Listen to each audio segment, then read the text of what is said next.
बिस्मिल्लाहिर्रहमानिर्रहीम, अस्सलाम वालेकुम। मैं हुसैन इकबाल और आप मेरा यूट्यूब चैनल देख रहे हैं। तो जनाब जस्टिस बाबर सत्तार ने जैसे ही ताकतवरों की जो दुम पे पांव रखा है और जो उन्होंने दुखती रग पे हाथ रखा है, उसके बाद से जो चीखो पुकार है वो कल से शुरू है।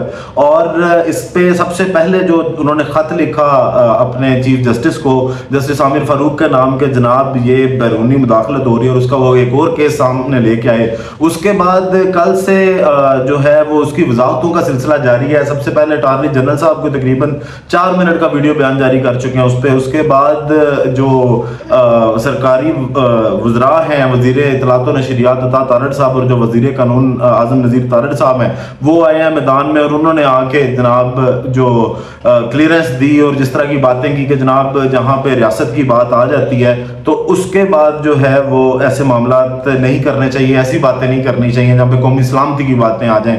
इनको कहा कुछ और गया था और उन्होंने खाते में कुछ और लिखा। तो आज एक और प्रेस कॉन्फ्रेंस करवाई गई है और उसको प्रेस कॉन्फ्रेंस भी कहा जा सकता है कि जनाब बड़े प्रेशर के बाद जो है वो एक प्रेस कॉन्फ्रेंस करवाई गई। और वो प्रेस कॉन्फ्रेंस क्या थी कि जनाब एक आज़ाद सेनेटर हैं और उनको खुद नहीं पता वो किस पार्टी से हैं या किस में जाएंगे, लेकिन बस वो सेनेटर हैं और सेनेटर बन गए हैं। किसी पार्टी को भी शायद ये नहीं पता कि किसने उनको वोट दिया था, तब भी प्रेशराइज करके ही फैसल वाडा साहब जो है उनको सेनेटर बनाया गया था। और फैसल वाडा साहब जब से तरीके इंसाफ से निकले हैं और इनको जब दोहरी शहरियत पे बाहर किया गया था नेशनल असेंबली की सीट से, उसके बाद से फैसल वाडा साहब भी जो है वो अब एक संतरी बन चुके हैं और वो भी रोज बैठकर जो है वो अपनी पेशगोइयां कर रहे होते हैं टेलीविजन पर। और जब से ये इलेक्शन से पहले भी नवाज शरीफ साहब के बारे में उन्होंने बहुत सी पेशगोइयां की कि जनाब नवाज शरीफ वज़ीर आज़म नहीं बनेंगे और नवाज शरीफ साहब की जो सजाएं हैं वो माफ कर दी जाएंगी,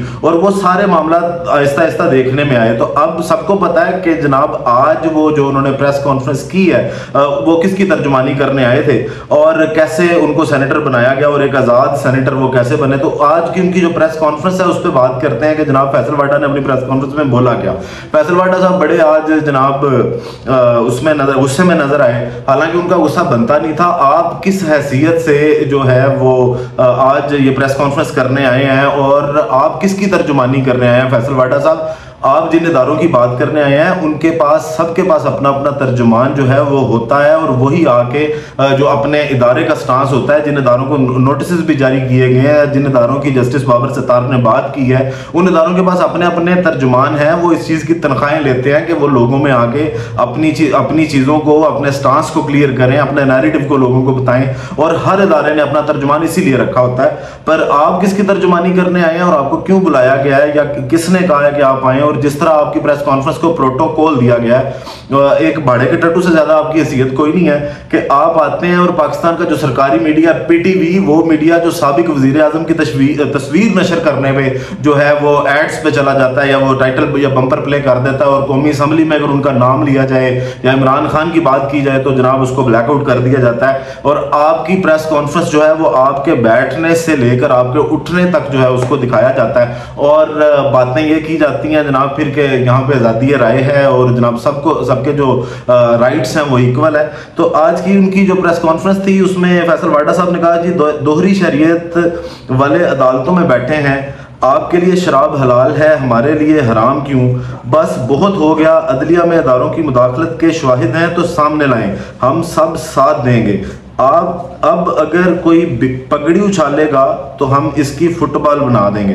मतलब आप अब पगड़ियों उछालने की बातें करेंगे जो हर टेलीविजन स्क्रीन पे, बूट भी मेरा ख्याल है आप ही लेके जो है वो बैठे थे एक टॉक शो में, और उसके बाद जो रद्द-ए-अमल आया था और आपको माफ़ी मांगनी पड़ी थी। आप आज पगड़ियाँ उछालने की बातें कि लोग पगड़ियाँ उछालते हैं और आज आप इस तरह की बातें करेंगे कि जनाब आप उन पगड़ियों का फुटबॉल बना देंगे।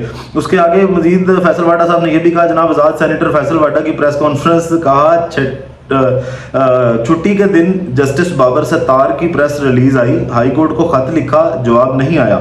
मैं सेनेटर हूं, मुझे जवाब नहीं मिल रहा तो आम आदमी को क्या मिलेगा? मैं जवाब लेकर रहूंगा। कानून बनाने वाले दोहरी शरीयत नहीं रख सकते तो जज कैसे रख सकते हैं?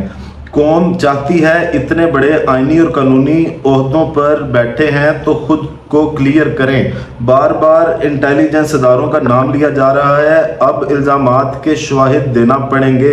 आसिफ जरदारी को 14 साल कैद, कैद में रखा गया। बानी पीटीआई की चलती हुकूमत को चलने नहीं दिया जाता, नवाज शरीफ की चलती हुकूमत को गिरा दिया जाता है। ऐसा कब तक चलेगा? रेकॉर्डिंग में अदालती निज़ाम ने अरबों डॉलर का नुकसान दिया। 46 साल बाद आप बता रहे हैं कि जुल्फ़िकार अली भुट्टो का कत्ल अदालती कत्ल हुआ। सस्ती रोटी पर गरीब के लिए स्टे ऑर्डर आया, जब 40 की रोटी हुई कोई स्टे ऑर्डर नहीं आया। कोई एहतराम करेगा तो डबल एहतराम करेंगे, बदमाशी पर हम भी डबल बदमाशी करेंगे। बहुत कुछ जानता और समझता हूँ, बहुत से शाहिद और होमवर्क मुकम्मल है। तो फैसल वाडा साहब, आपको किसने कहा है कि आप जनाब ये शाहिद लेके आए? आप तो अवामी तर्जुमान भी नहीं है, आप तो सेनेट में बैठे हुए हैं और जिस तरह से आप सेनेटर बने हैं वो आपको भी पता है और कौन भी इस चीज़ को जानती है कि आप सेनेटर कैसे बने हैं। आप किसके, वो जो बूट था वो किसका था जो आप एक टॉक शो में लेके आए और उसको आपने कितना पॉलिश किया, जिसके बाद आप इस तरह की बातें कर रहे हैं। आप उन इदारों के अपने लोग हैं, वो बाहर निकलें, वो आके इस पे हिसाब लें और जो भी उस पे एक्शन लेना वो इदारों का काम है। आप बिला वजह मुंह उठा के आपको मजबूर किया गया कि जनाब आप आए और आके प्रेस कॉन्फ्रेंस करें, कल से इस पे चीखो पुकार हो रही है। तो इस प्रेस कॉन्फ्रेंस से भी होना कुछ नहीं है। आपकी असलियत हकीकत जो है वो आवाम जानती है। आप और मोहसिन नकवी साहब जिस वक्त वजीर दाखिला हैं, ये इस वक्त कहाँ पे और क्यों बैठे हैं, पूरी आवाम जो कौम है वो इस चीज़ को जानती है। इसमें कोई दूसरी राय नहीं है कि लोग अंधे नहीं है, उनको पता है कि क्या हो रहा है क्या नहीं हो रहा और कैसे इन चीज़ों को लेके आगे चलना है। बाकी इसके बाद बात करते हैं जनाब, एक जो ट्रैप बहुत ज़्यादा आजकल पाकिस्तान तहरीक इंसाफ के लिए एक जाल बिछाया जा रहा है मुज़ाकरात का, और ये कहा जा रहा है कि जनाब मुज़ाकरात करें। तो हम शुरू से कहते हैं कि तहरीक इंसाफ वाले, खासकर जो इमरान खान जिसको ये कहते हैं कि जनाब इमरान खान को सियासत नहीं आती, इमरान खान इनसे 10-20 साल आगे की सोच रखता है और ऐसी बात नहीं है कि जनाब ये कुछ इस तरह का करेंगे कि जनाब इमरान खान को ट्रैप कर लेंगे उसमें। तो वो जो एक मुज़ाकरात, कभी राना सनाउल्लाह, कभी फात चौधरी, कभी कोई बंदा आगे इस तरह की बातें कर रहा है, रऊफ हसन साहब भी उस पर बात कर चुके हैं कि जनाब मुज़ाकरात जो है वो ताकतवरों के साथ होंगे और किसी के साथ मुज़ाकरात नहीं होंगे। तो आज जो ज़ैन कुरैशी साहब हैं उन्होंने इस चीज़ को जो है वो बताया है कि जनाब हम सियासी जमातों के साथ भी बैठ के मुज़ाकरात करेंगे, क्योंकि सवाल यह उठता था कि एस्टैब्लिशमेंट ही क्यों, सियासी जमातें क्यों नहीं। तो उसका बड़ा अच्छा जवाब दिया और जो इन्होंने जाल डाला था कि जनाब ये साबित करें कि तहरीक इंसाफ कोई सियासी पार्टी नहीं है और वो एस्टैब्लिशमेंट की जानिब जाना चाहते हैं। तो उन्होंने आज कैपिटल टॉक में एक जो टीवी प्रोग्राम है उसमें बैठ के बात की और मुसद्दिक मलिक साहब के होते हुए ये बात की कि जनाब हमारे 3 मुतालबात हैं, अगर इन मुतालबात को पूरा कर लिया जाए तो हम जो है वो किसी भी सियासी जमात के साथ बैठना जो है वो बैठ जाएंगे, हमें कोई इस पर एतराज़ नहीं होगा। अब वो मुतालबात क्या है? सबसे पहला मुतालबा उन्होंने ये किया कि 9 मई के बाद जितने हमारे कारकुनान और सियासी लीडर जो हैं उनको गिरफ्तार किया गया उनको रिहा किया जाए। दूसरा उन्होंने ये मुतालबा रखा कि जनाब 9 मई की और 8 फरवरी की जो है वो आज़ाद कमीशन बनाकर इंक्वायरी की जाए। और तीसरा मुतालबा उसमें उन्होंने ये रखा कि जनाब 8 फरवरी को जो हमारा मैंडेट चोरी किया गया, इस चीज़ को हम ये समझते हैं कि वो मैंडेट चोरी हुआ,